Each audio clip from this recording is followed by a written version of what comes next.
लोग मछली का व्यापार करते, समुद्र तट पे जंगल में रहते थे तो लोग क्या करते, नित्य प्रति जाना, समुद्र से मछलियां पकड़ना, वही बेचना। कभी आप समुद्र किनारे से गुजर जाएंगे बस्तियों से तो आप गुजर नहीं पाएंगे, नाक बंद करना पड़ेगा। भेंट द्वारिका चले जाओ, बम्बई में चले जाओ, समुद्र तट पर देखना, वही सुखार है, उसकी क्या बनाएंगे, क्या बोले अपने मुखार बंद से, सब सुखाते हैं धूप में उसको, वो बदबू आती है। तो बताओ उन सब से हम क्या आशा करें, क्या आशा करेंगे हम? तो उन्हीं के बीच में ये देवराज रहते थे। तो इसको हम क्या कहें, पता ही क्या करते थे, वो तो मछली बेचते, मछली का वो खाते, मछली मांस, तो उनको चाहिए होती शराब, ये बचा कुचा ये धंधा कर लेते, उसको शराब बेचते उन लोगों को। लिखा है इसमें रस विक्रेता। अब ये तो वहाँ कौन सा रस बेचेगा, उन कोल किरातों के बीच में कौन सा गन्ने का रस, तो लोग गन्ने का रस बेचेगा, ये वही रस बेचता था। कौन सा रस? अंगूर का रस। अब समझ लो, अंगूर का रस बेचता था, यानी वही शराब बेचता था, ये लिखा है यहाँ। अच्छा,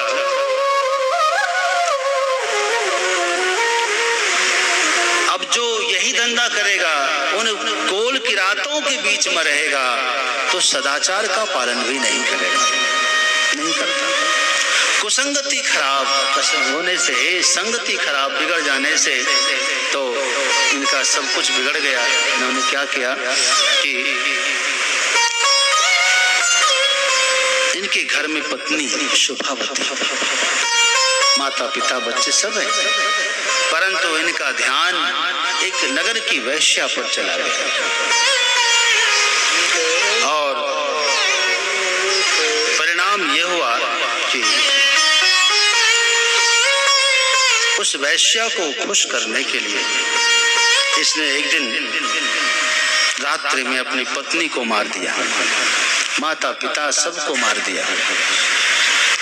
वैश्या को घर ले आया, समाज से वैसे ही समाज तो बिगड़ा था ही, कोई कर्मकांड थोड़ी चलता जजमान छोड़ देंगे। तो इनका जीवन कुल मिलाकर इतना पापमय हो गया, इससे बुरा और क्या हो सकता है। इसने माँ की हत्या की, पिता की हत्या की, पत्नी की हत्या की, बच्चों की हत्या की, और एक वैश्या को घर ले आया। शराब का धंधा, इससे बड़ा कोई पापी होगा आपकी नजर में? नहीं ना। ये यहाँ इसलिए बताया जा रहा है कि पवित्र कुल है, लेकिन इतना इतना इतना ज्यादा पाप कर्म होने पर भी ये शिव पुराण की महिमा है कि ऐसे व्यक्ति का भी उद्धार हुआ है। यहाँ ये बताने के लिए बताया जा रहा है। देवराज धीरे धीरे, आखिर जवानी कब तक ढलेगी, उम्र के साथ जवानी ढल गई। अब धीरे धीरे जो है आदमी कमजोर होता जाता है। एक दिन जो है कुंभ लगा प्रयाग में, और उस कुंभ में अपने साथियों के साथ में यह भी आ गया। विश्व का सबसे बड़ा मेला जो होता है वो कुंभ का ही होता है। दुनिया में ऐसा कोई मेला नहीं है कुंभ के बराबरी कर सके। और प्रयाग ये भी आए मित्रों के साथ। वहां तो सब कैंप ही कैंप है, मंदिर ही मंदिर है जगह जगह। एक कैंप में रुकना हुआ, मित्रों के साथ रुक गए। वहां ये बीमार हो गए, बीमार होने की वजह से लेटे रहे। उस कैंप में कथा चलती थी शिव पुराण की। किसकी कथा चलती थी? शिव पुराण की। और ये न चाहते हुए भी लेटे लेटे संपूर्ण कथा इनको सुननी पड़ी। कथा सुने और अंतिम दिन भंडारा भंडारा हुआ, और अंतिम दिन इसका प्राण निकल गया। वहीं का वहीं शरीर छूट गया। शरीर शांत हुआ। जीवन में कोई पुण्य तो किया नहीं था। यमदूत आकर इसको खींच कर ले गए कहाँ ले गए? संयमनीपुरी, यमराज की नगरी का नाम है संयमनीपुरी। वहां ले गए, संयम नगर। और वहां ले जाकर जैसे ही दरवाजे के पास गए, इतने में भगवान शिव के 4 गण वहां पहुंच गए। शिव गणों ने यमदूतों को बहुत पीटा, बहुत। क्यों पीट रहा? क्योंकि तुमने इनको यहाँ क्यों लाया? हमारी इतनी हिम्मत कैसे हो? बोले भाई इसने जीवन भर पाप कुकर्म किए हैं, नरक में तो जाएंगे ही। बोले जीवन भर कैसा था ये तो पता नहीं, लेकिन अंत भला तो, जोर से बोलो, अंत भला तो सब भला। इसने अंत में शिव महापुराण की कथा सुनी है, अंत भला तो सब भला, इसलिए यहाँ नहीं रहेगा, ये शिवलोक जाएगा। यमदूतों को बहुत पीटा, अंदर में हंगामा हुआ तो भीतर से स्वयं धर्मराज यमराज पधारे। उसने देखा कि शिव जी के गण आए, और आपको पता है शिव जी के गण भी शिव जी की तरह ही दिखते हैं। आज तो मुझे शिव जी के गण वैद्यनाथ मंदिर में दिखाई दिए। देखा कैसे पटक रहे थे लोगों को,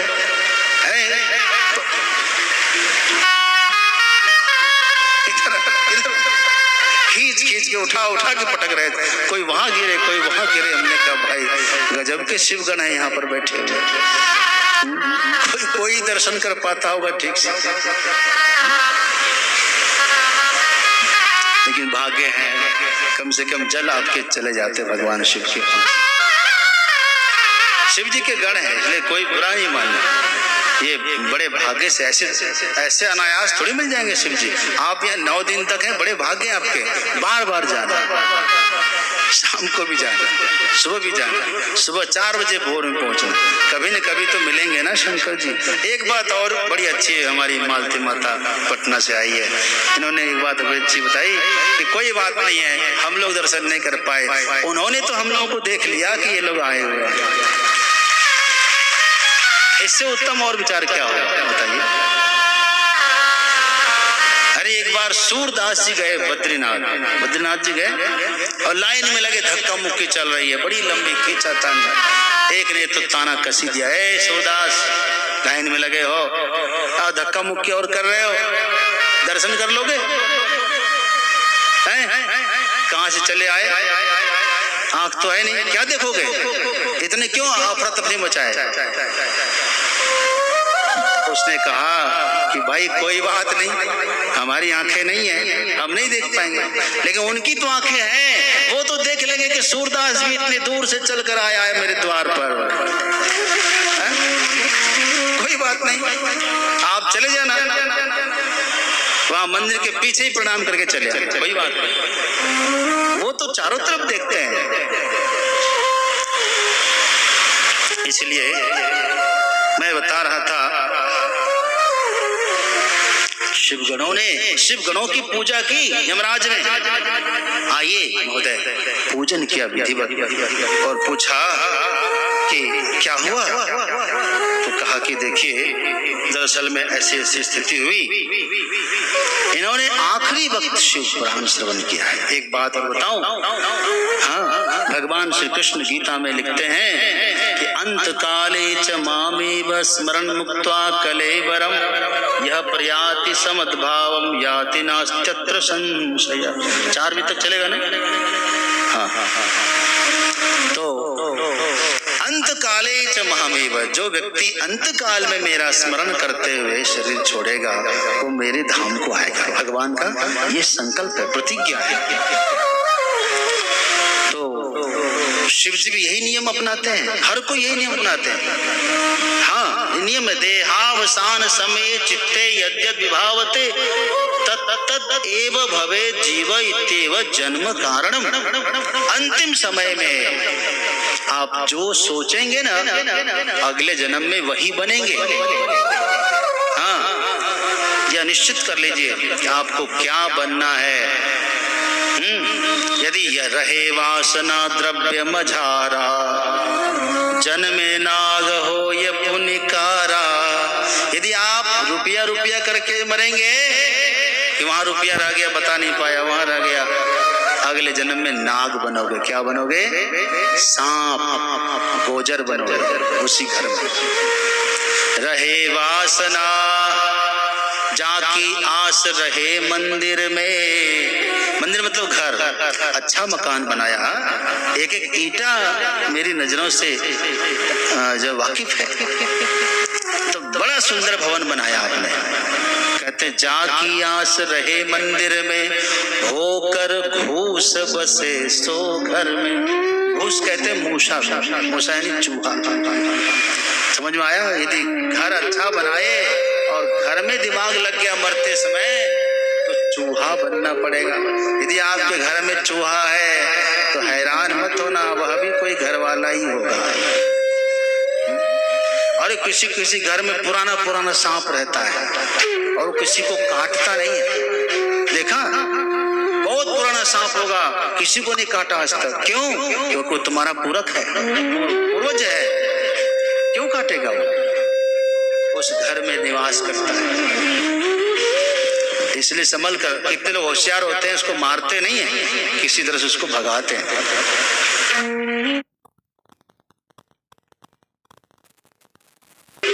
रहे वासना पुत्र मझारा, जैसे पुत्र की वासना हो जाए तो कहते हैं जाकी रहे पुत्र की आशा, सुअर जन्म नीच घरवास। पुत्र में वासना यदि मरते समय रह गई तो सुअर बनना पड़ेगा। ये संतों की वाणी है, कोई झूठ नहीं है। और रहे, अब मैं आगे नहीं बोलूंगा, बहुत खतरनाक है आगे का पुराण। अब मैं लिपापोती करता हूँ।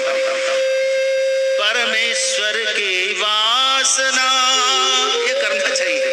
अंत समय मन माई, अरे तन छूटे हरि को मिले, उपजे बिन सेना।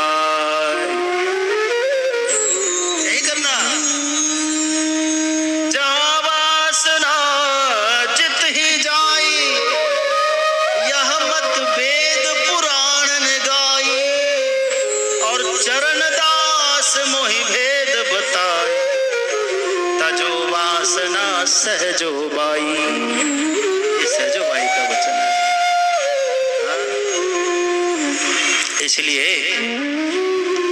वासना याद रखना, मरते समय जो आदमी, तो इन्होंने किया अंतिम समय में, क्या किया?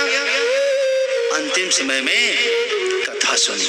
बंधुओं, एक माता जी थी, उसको फोटो खिंचाना था। फोटो तो पहले तो आपको पता है कि गांव-गांव में थोड़ी स्टूडियो होता था, आजकल मोबाइल में चट से सेल्फी ले लेते हैं। पहले तो कथा फोटो खिंचाने के लिए जाना पड़ता था बाजार, कि नहीं? वहाँ स्टूडियो में जाके फोटो खिंचाती। तो एक माई को जाना था, उसने खूब मेकअप किया। क्या किया? मेकअप, श्रृंगार किया अपना, घंटा 2 घंटा 3 घंटा क्या क्या किया, खूब चकाचक कर लिया। लेकिन बेचारे को जाते समय जिस गाड़ी में बैठकर गई, वो गाड़ी एसी नहीं था, तो गर्मी के मारे पसीना आया, सारा मेकअप उसका हवा में बह गया, मतलब पानी में बह गया। अब क्या हुआ होगा सोचो, है? क्या हुआ होगा? पहुंचे वहां, जब पहुंचे तो उसको कहा स्टूडियो वाले से, मेरा फोटो खींचो। तो बोले अच्छा मैडम खींचते। वो उधर शीशा है, थोड़ा मेकअप ठीक करके आइए। बोले मेकअप? अरे 3 घंटे मेकअप करके आए, 3 घंटे, तू क्या जानता है? बोले नहीं नहीं ठीक है, लेकिन फिर भी आप थोड़ा सा और ठीक कर लीजिए। बोले मुझे सिखाएगा? हैं? चुपचाप फोटो खींचो। बोले ठीक है, नहीं मानती तो खींच लेगा। तो जैसी थी वैसे उसने फोटो खींच लिया। मेकअप बिगड़ा हुआ, आप समझ कल्पना नहीं कर सकते कि कैसी हुई होगी। एक आदमी कह रहा था भाई साहब क्षमा करना, मैं बीवी के ऐसे तंग आ गया। बोले मतलब किससे तंग आया?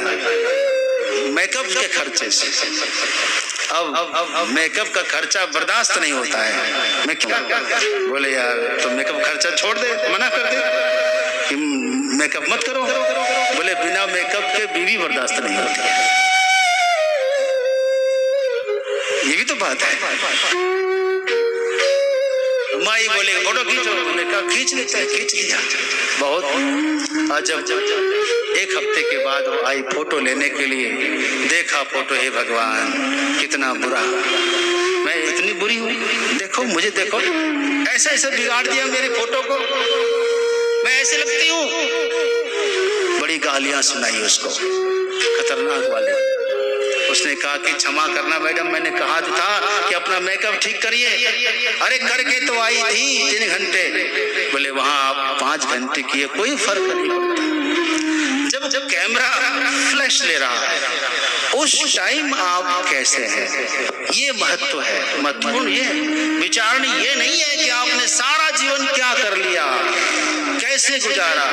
विचारण ये है कि जब आप जा रहे हैं तो अंतिम समय में क्या सोच रहे हैं। अंतिम फ्लैश जब होता है ना, शूट आउट, उस टाइम में आप क्या चल रहा है आपके मन में। अर्जुन ने यही तो कहा था, भगवान ने कहा अर्जुन चाहे जीवन में जो कुछ कर लेना, अंत काले च मामेव, अंत समय में मेरा स्मरण कर लेना, बस जाएंगे मेरे धाम पक्का। अर्जुन ने कहा कि बड़ा कठिन काम है, ये तो नहीं हो सकता, क्योंकि कोई जरूरी है कि अंतिम समय में नाम याद आएगा। एक आदमी था, मर रहा था, बिस्तर पर पड़ा तो उसके सारे बच्चे इकट्ठे हो गए, बेटियां, दामाद, पोते पोतियां सब आ गए। सबने कहा कि अब तो जा ही रहे, लेकिन कुछ कहना चाह रहे थे, लड़खड़ाती जवान से कुछ बोलना चाहते थे, करते। तो बेटा ने समझा कि शायद कुछ जमीन में का चक्कर है, कोई कागज पत्तर होगा, अभी तक बता नहीं पाए होंगे डॉक्टर को। डॉक्टर साहब पिताजी की अंतिम अवस्था है, लेकिन कुछ कहना चाहते हैं, कह नहीं पा रहे, आप कोई ऐसी दवा दीजिए कि वो कह दे।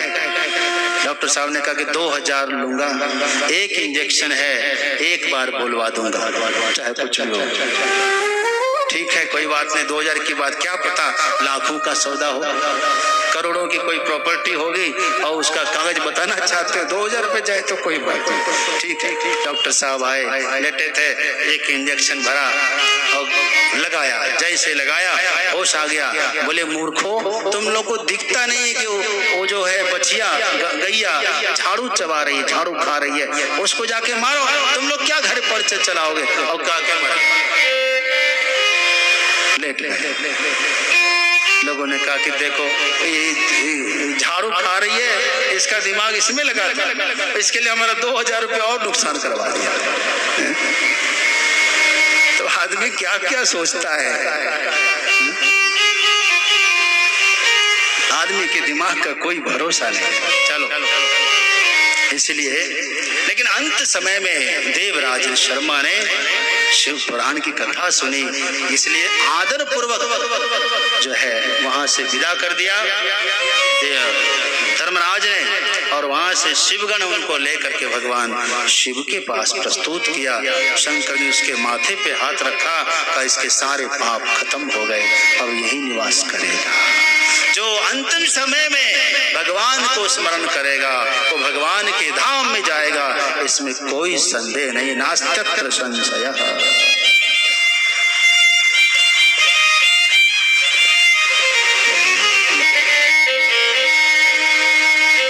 अंत समय में आप भगवान को याद करिए। एक बात याद रखिए, आपका संबंध जिससे होता है, जिससे आपका प्रेम होता है, आप उतने बड़े हो जाते हैं। मैं क्या कह रहा हूं, आप समझ रहे हैं ना? आप छोटे आदमी से प्रेम करिए, आपका दिल कितना हो जाएगा, छोटा हो जाएगा। आप बड़े आदमी से प्रेम करिए, आपका दिल उतना बड़ा।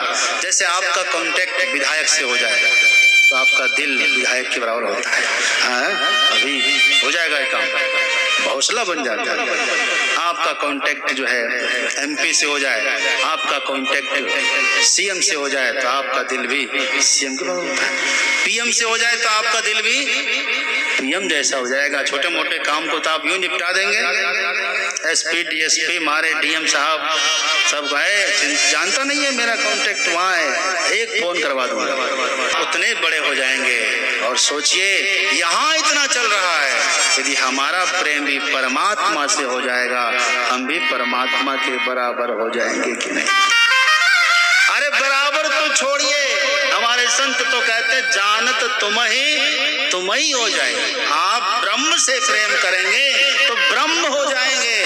आप यदि दुख से नकली से प्रेम करेंगे तो नकली बनेंगे, असली से प्रेम करेंगे तो असली बनेंगे। जो अनंत से प्रेम करेंगे तो आप भी अनंत हो जाएंगे, हो कि नहीं?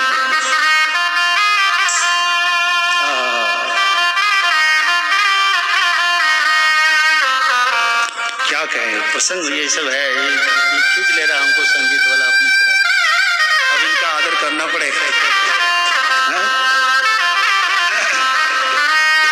प्रेम जब अनंत हो गया, प्रेम जब अनंत हो गया, रोम रोम संत हो गया। प्रेम जब अनंत हो गया, रोम रोम संत हो गया। प्रेम जब अनंत हो गया, रोम रोम संत हो गया। देवालय बन गया बदन, देवालय बन गया बदन, उसका पूरा बदन पूरा शरीर ही मंदिर बन जाता है। देवालय बन गया बदन, देवालय बन गया बदन, संत तो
लिए ले जा,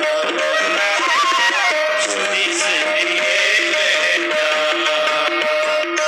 शीश लिए ले जा। जो अपना शीश दे सकता है वही प्रेम ले सकता है, अहंकारियों का कोई प्रेमी नहीं होता। प्रेम जब अनंत हो गया, रोम रोम संत हो गया, प्रेम जब अनंत हो गया, रोम रोम संत हो गया। देवालय बन गया बदन, देवालय बन गया बदन, संत तो महंत हो गया। प्रेम जब अनंत हो गया, रोम रोम संत हो गया। प्रेम जब अनंत हो गया, रोम रोम संत हो गया। प्रेम जब अनंत हो गया,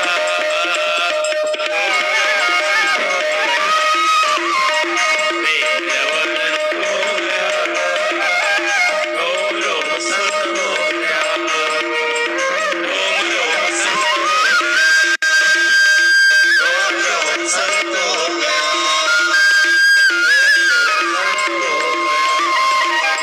रोम रोम संत हो गया। प्रेम जब अनंत हो गया, रोम रोम संत हो गया। कभी भी तो उस परमात्मा से जुड़ने के बाद हमारा स्वरूप भी वैसा ही बनता है। जब साधक कहता है कि मैं भगवान का अंश हूँ, तो ऐसा वैसा नहीं हूँ, मैं वैष्णव हूँ, तो बहुत सारी भावनाएं अंदर में स्वतः आ जाती है।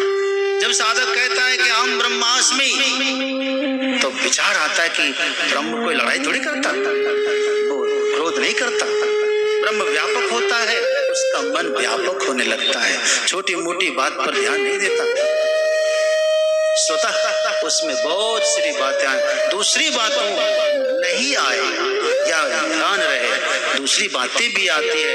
इसीलिए आदमी ब्रह्म की संगति थोड़ी देर करता है, लेकिन 23 घंटा तो संसार की संगति करता है। इसलिए ब्रह्मास्मि बोलने वाला व्यक्ति भी डरने झगड़ने लगता है, समझ रहा है? इसलिए लक्षण नहीं उतरता।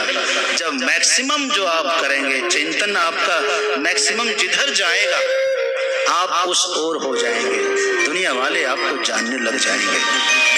आइए एक और प्रसंग पूरा करके आज की कथा को विश्राम देंगे। एक जो है